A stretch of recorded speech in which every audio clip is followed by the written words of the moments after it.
Halo guys, gimana kabarnya? Semoga dalam kondisi sehat selalu dan tetap semangat menjalani aktivitas. Kali ini saya akan merangkum film yang diangkat dari kisah nyata.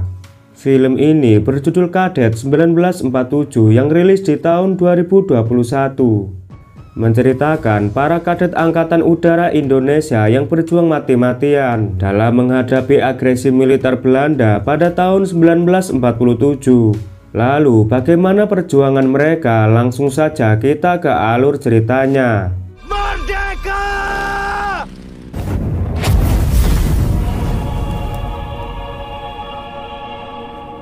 Satu tahun setelah mendeklarasikan kemerdekaan, Republik Indonesia melakukan perundingan dengan Belanda agar mendapat pengakuan kedaulatan. Belanda yang tak ingin Indonesia lepas begitu saja membuat perundingan sangat lama hingga memakan waktu berbulan-bulan. Sampai akhirnya kedua pihak menyepakati perjanjian bahwa Belanda bersedia mengakui kedaulatan bangsa Indonesia dan akan menarik seluruh pasukannya dari tanah air.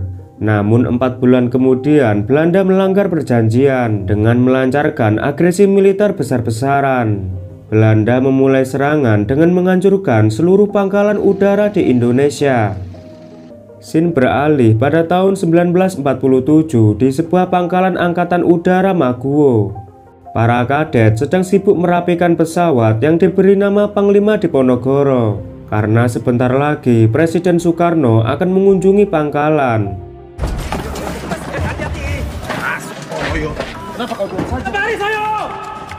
Kemudian kita diperkenalkan dengan beberapa kadet yang bernama Sigit, Harbani, Mulyono, dan Aji. Tak berselang lama Presiden Soekarno pun datang dengan ditemani Panglima Jenderal Sudirman bersama Kepala Angkatan Udara yaitu Suryadi Suryadharma. Kapan rampung? Akan kami rampungkan selekasnya. Pak Soekarno datang ke sana untuk melihat persiapan Angkatan Udara dalam menghadapi ancaman yang akan terjadi. Ketika Pak Soekarno menyentuh pesawat, Mulyono memberitahu kalau cat belum kering. Pak Soekarno pun sangat mengapresiasi kejujurannya. Mohon dicatat, kejujuran itu di atas segalanya. Maka lebarkan sayapmu, jangan pernah sekalipun dirimu berlindung di balik ragu. Dan terbanglah! Ya!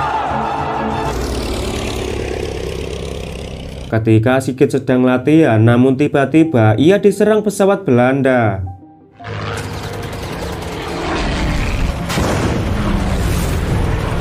Beruntungnya Sigit berhasil selamat sebelum pesawatnya hancur. Setelah serangan kemarin, para perwira berdiskusi untuk membahas pesawat Belanda yang menyerang Sigit. Pak Suryadi menanyakan kesiapan semua pesawat tempur di pangkalan udara, mengingat pasukan Belanda terus bergerak mendekati Yogyakarta yang kala itu menjadi ibu kota Indonesia. Saat ini mereka bergerak perlahan menuju Jogja. Cari cara agar Diponegoro bisa mengudara. Siap. Scene beralih ke pangkalan udara Maguwo. Sigit baru saja terbangun dari pingsannya setelah serangan kemarin. Dia lalu mendatangi teman-temannya yang sedang membuat replika pesawat dengan tujuan untuk mengecoh pasukan Belanda. Dan benar saja pesawat tempur Belanda kembali menyerang. Namun kali ini Belanda tertipu. Mereka hanya menyerang pesawat replika yang dikira pesawat sungguhan.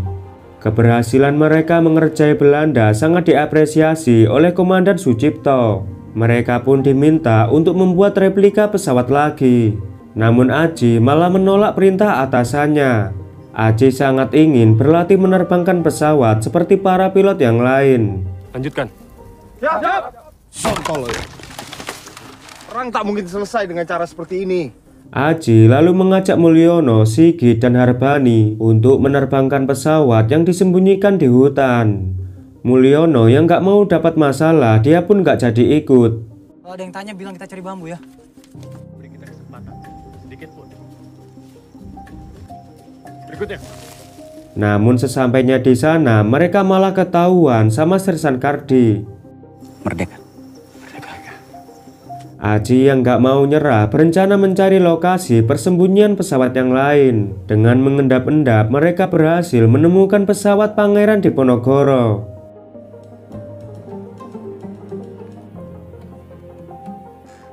Dan ternyata pesawat itu tidak bisa diterbangkan karena mengalami kerusakan di pompa bahan bakarnya. Mengingat pesawat itu hasil rampasan dari Jepang, mereka pun harus mengganti spare part-nya agar pesawat itu bisa diterbangkan. Di tengah kebingungan, Sigit lalu teringat kalau dia pernah menemukan bangkai pesawat Jepang yang sepertinya sama dengan pesawat di Ponorogo. Malamnya, mereka bertiga meminta izin ke atasannya untuk mengambil spare part di bangkai pesawat Jepang. Tapi Komandan Sucipto tidak mengizinkan mereka karena lokasinya berada di wilayah Belanda. Tapi ini demi kebaikan banyak orang, Pak. Biar saya yang tangani. Aji yang tak kehabisan akal kemudian mengajak dua teknisi yang bernama Tarjo dan Abdul untuk mengambil spare part di bangkai pesawat Jepang. Supaya mereka bersedia membantunya, Aji mengatakan kalau misi ini sangat rahasia dan tidak boleh ada yang tahu. Setelah menyiapkan peralatan, mereka pun berangkat saat subuh untuk menemukan bangkai pesawat. Akan terus ada perang. Selama manusia masih serakah, perang ini tidak akan ada habisnya. Di tengah perjalanan, mereka menemukan sebuah pemukiman. Namun saat didatangi, ternyata warganya sudah dibantai oleh Belanda. Mereka pun melanjutkan perjalanan dan akhirnya sampai di bangkai pesawat. Namun tiba-tiba mereka melihat tentara Belanda sedang patroli.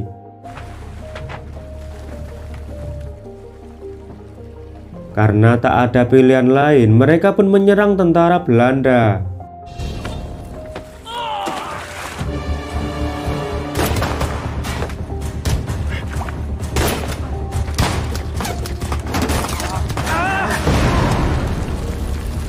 Meski kalah jumlah, Aji dan kawan-kawan berhasil memukul mundur tentara Belanda. Mereka pun segera mengambil spare part yang masih bisa digunakan.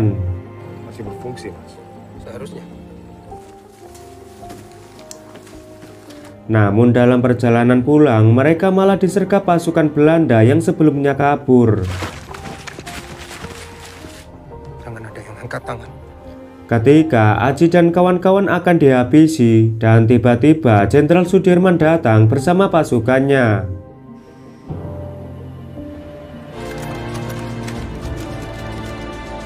Tentara Belanda yang sudah terkepung akhirnya menyerah dan melepaskan mereka. Rupanya kalian tengah menjalankan tugas.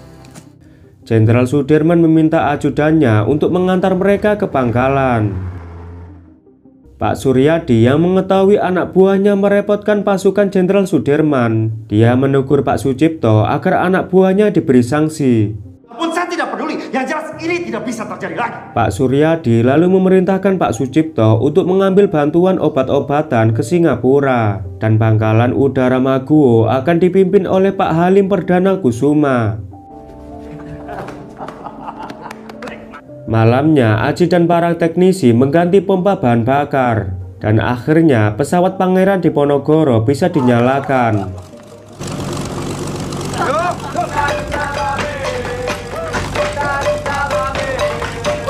Di tengah kegembiraan mereka, Pak Sucipto dan Pak Halim datang untuk menghukum para kadet. Kenapa kalian berhenti? Mereka semua diberi hukuman dengan push up, dan yang bisa bertahan paling lama akan memberikan hukuman kepada Aji. Sumber ketidakdisiplinan ini. Mulyono yang bisa bertahan sampai akhir meminta agar Aji dikeluarkan dari Maguwo. Alasan? Pengaruh buruk bagi yang lain. Ada satu orang pun yang akan keluar dari Maguwo. Namun mereka tidak diizinkan terbang sebelum lulus dari pendidikan. Karena keputusan itu mereka saling menyalahkan, dan akhirnya terjadilah baku hantam.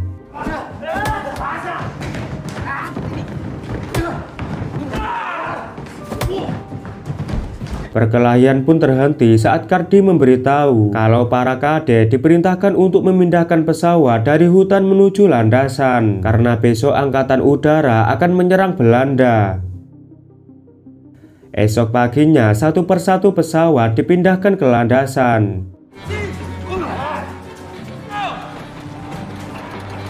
Kardi meminta agar pesawat Diponegoro agar tidak usah dikeluarkan dari persembunyian, dan setelah itu si Kardi akan pergi dari pangkalan. Mulyono yang curiga dengan gerak-gerik si Kardi, dia pun mengajak rekannya untuk mengecek pesawat Diponegoro. Sesampainya di sana, atap hangar pesawat Diponegoro sudah ditandai untuk diserang pasukan Belanda. Dan ternyata Kardi selama ini menjadi mata-mata untuk Belanda. Mereka semua bahu-membahu memindahkan pesawat Diponegoro. Namun sayangnya usaha mereka sudah terlambat.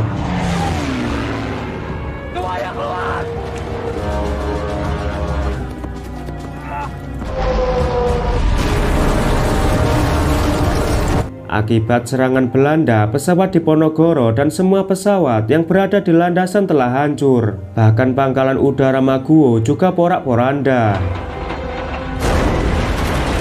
Beruntungnya Aji dan kawan-kawan masih selamat. Namun Kardi dan beberapa kadet lainnya telah tewas. Mengetahui serangan itu membuat Pak Suryadi memerintahkan Pak Halim untuk mengosongkan Maguwo dan mengevakuasi semua kadet yang masih selamat. Perintangan pengungsian dari Maguwo. Siap. Namun jiwa nasionalisme Aji dan Harbani yang begitu kuat membuat mereka berdua bertekad akan membalas serangan Belanda sampai titik darah penghabisan. Mereka meyakinkan para kadet lainnya untuk terus berjuang demi tanah air. Membela Maguwo dan tanah air sampai titik darah penghabisan. Merdeka! Mereka berempat lalu menghadap Pak Suryadi selaku Kepala Angkatan Udara. Mereka meminta izin menyerang Belanda dengan menggunakan pesawat yang tersisa. Meski mereka belum lulus pendidikan, akhirnya Pak Suryadi mengizinkan mereka untuk melakukan serangan. Saya tidak memberi perintah, tapi saya juga tidak melarang kalian.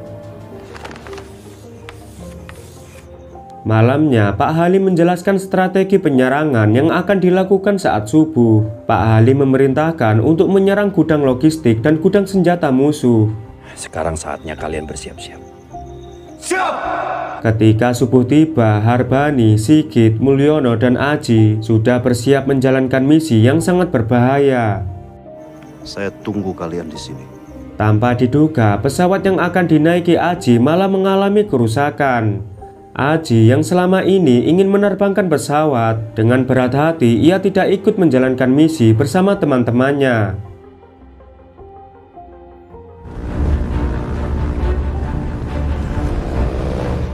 Merdeka!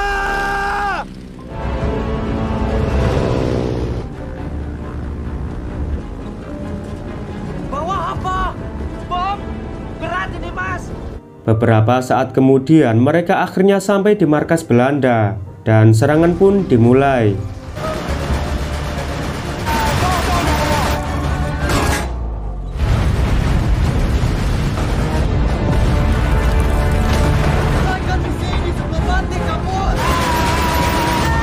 Serangan dadakan mereka menghancurkan markas Belanda.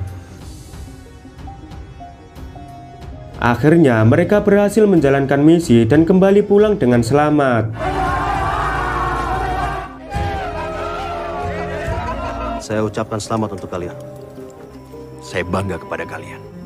Merdeka! Merdeka!